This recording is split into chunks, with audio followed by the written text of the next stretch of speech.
हाय दोस्तों, 1000 में मेरी बहन है कि आज के एपिसोड में आपको देखने को मिलेगा कि तो यहाँ सब खाना खा रहे होते हैं और पिकनिक जाने के लिए वीरेन स्वामिनी को मनाता है और कहता है कि बड़ी माँ हमने सब तैयारी कर ली है और हम आज ही निकलेंगे, तो प्लीज़ आप मना मत करना। तो स्वामिनी कहती है कि Viren I am really sorry मगर हम नहीं जा पाएंगे। तो वीरेन कहता है कि प्लीज़ बड़ी माँ मना मत करिए। तो स्वामिनी वहाँ से चली जाती है। तो ये देखकर सब लोग उदास हो जाते हैं। तो यहाँ ऋषिकेश में टब्बू घर के बाहर जा रहा होता है। तो मदन उनको देख लेता है और कहता है कि कहाँ जा रहा है सुबह सुबह।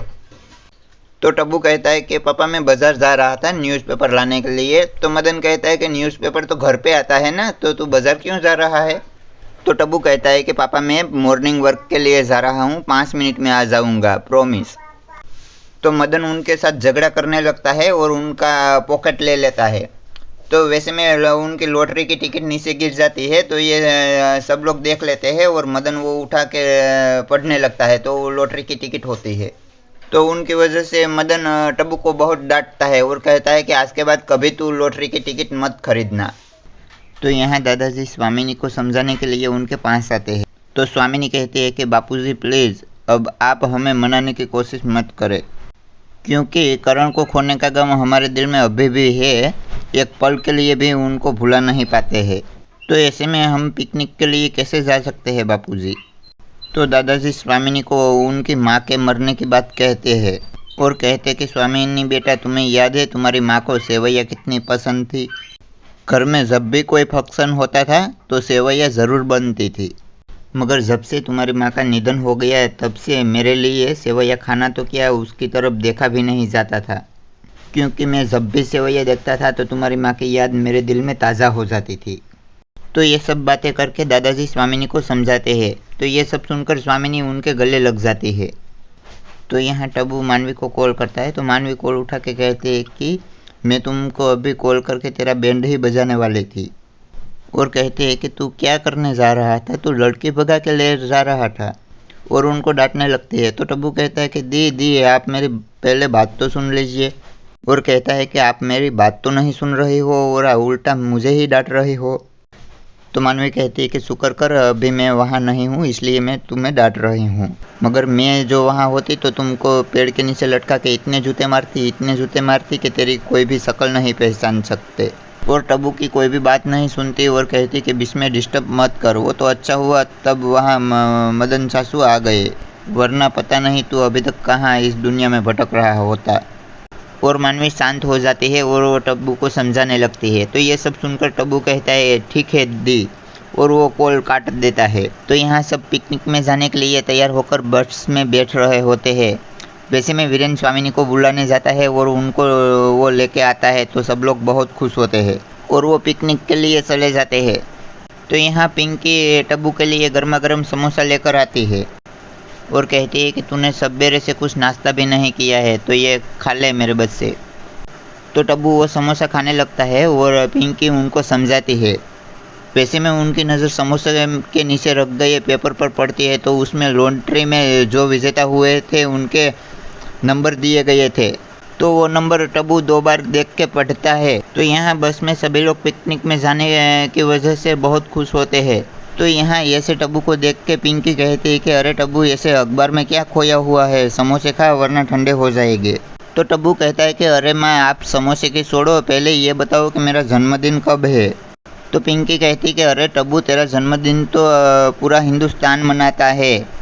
तो टब्बू कहता है कब। तो पिंकी कहती है वो आज़ादी का दिन है, 15 अगस्त 1993। तो टब्बू वो नंबर फिर से देखता है और वो सोचने लगता है कि नंबर तो वही है, मैंने ये लॉटरी की टिकट अपने जन्मदिन की डेट से ही ली थी। और वो यस कह के बहुत खुश होता है और कूदने लगता है। तो पिंकी उनको पकड़ती है और कहती है कि टब्बू मेरे बच्चे मेरे लाल, तू वो लड़की के प्यार में पागल हो गया है। तो टब्बू कहता है कि अरे माँ तुम्हारा बेटा पागल नहीं माला माल हो गया है, क्योंकि उनको लॉटरी निकल गई है। और वो अखबार पिंकी को दिखाता है। तो पिंकी कहने लगती है 25 लाख और वो बेभान हो जाती है। तो यहाँ विराट मानवी को कहता है कि मानवी हम पिकनिक में जा रहे हैं ऐसा कुछ लग तो नहीं रहा है, क्योंकि सब लोग तो अपने अपने काम में बिजी है। स्वामिनी बुआ किताब पढ़ रहे हैं, दादाजी अखबार, वीरेन लैपटॉप लेके बैठा है, सासी आईना लेकर। तो मानवी कुछ प्लान बनाती है तो विराट कहता है कि मैं भी तुम्हारे साथ हूँ। और वो दादाजी के पास से न्यूज़पेपर, वीरेन के पास से लैपटॉप, सासी के पास से आईना सब कुछ ले लेते हैं और कहते हैं कि हम यहाँ पिकनिक में आए हैं, कुछ ऐसा लगना चाहिए कि हम ये पिकनिक मना रहे हैं। तो यहाँ सब लोग होटल पे रुकते हैं और इंदर सासू और मानवी और सब लोग वो वहाँ होटल के कैरियर के पास जाते हैं। तो इंदर सासू वहाँ होटल के रूम के साविया लेते हैं और वो सावी दादाजी को देते हैं। तो दादाजी वहाँ से जा रहे होते हैं। वैसे में वो एक अंग्रेज लड़की को टकराते हैं और वो नीचे गिरने लगते हैं। तो वो अंग्रेज लड़की दादाजी को गिरने नहीं देती है और वो पकड़ के रखती है। तो वो दोनों एक दूसरे की आंखों में आंखें डाल के देखने लगते हैं और ख्यालों में खो जाते हैं। तो सब लोग उनको देखते ही रहते हैं। तो वो अंग्रेज लड़की दादाजी को कहती है कि क्या आपकी शादी हो गई? तो दादाजी कुछ नहीं बोलते और शर्मा जाते हैं। तो ये देखकर घरवाले सभी उनको देखते ही रहते हैं और मनोमन हंसने लगते हैं। तो वो लड़की दादाजी को सब कुछ पूछती है। तो दादाजी और घरवाले सभी उनको हाथ जोड़कर नमस्ते कहते हैं और वहाँ से चले जाते हैं। तो यहाँ टब्बू कचरे के डब्बे के पास आता है और वो उनकी लॉटरी की टिकट ढूंढने लगता है। वैसे में उनकी नज़र वहाँ एक खड़ी बकरी के मुंह पर पड़ती है। तो वो देखता है कि उनकी टिकट भी उनके मुंह के पास ही होती है और वो खाने ही वाली होती है। तो टब्बू बकरी के पास जाकर वो टिकट ले लेता है और खुश होकर कूदने लगता है।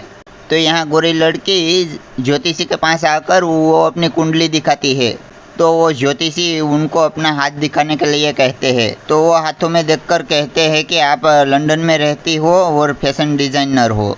तो ये सुनकर वो लड़की बहुत खुश होती है और कहते हैं कि वाह। और ज्योतिषी कहता है कि आपके हाथों की रेखा ये बता रही है कि कोई इंडियन मैन आपकी ज़िंदगी में आने वाला है। तो वो दादाजी के सपनों में खो जाती है और कहते हैं कि विजय।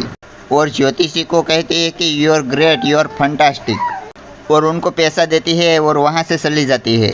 तो यहाँ लॉटरी लगने के कारण मदन सासू टब्बू को सूट बूट पहना के बैंड बाजा के साथ नाचते हुए घर ले जाता है। तो प्लीज़ दोस्तों, ये वीडियो आपको कैसा लगा है वो हमको कमेंट बॉक्स में ज़रूर बताना। और डेली के आने वाले ऐसे ही इंटरेस्टिंग वीडियो देखना चाहते हैं तो इस चैनल को सब्सक्राइब कर दीजिए, क्योंकि आने वाले वीडियो की नोटिफिकेशन आपको तुरंत मिल पाए और आप उनको देख पाए। और हाँ दोस्तों, ये वीडियो भी आपको अच्छा लगा है तो इनको भी लाइक और शेयर कर दीजिए। तो चलो दोस्तों, मिलेंगे कल के एपिसोड में।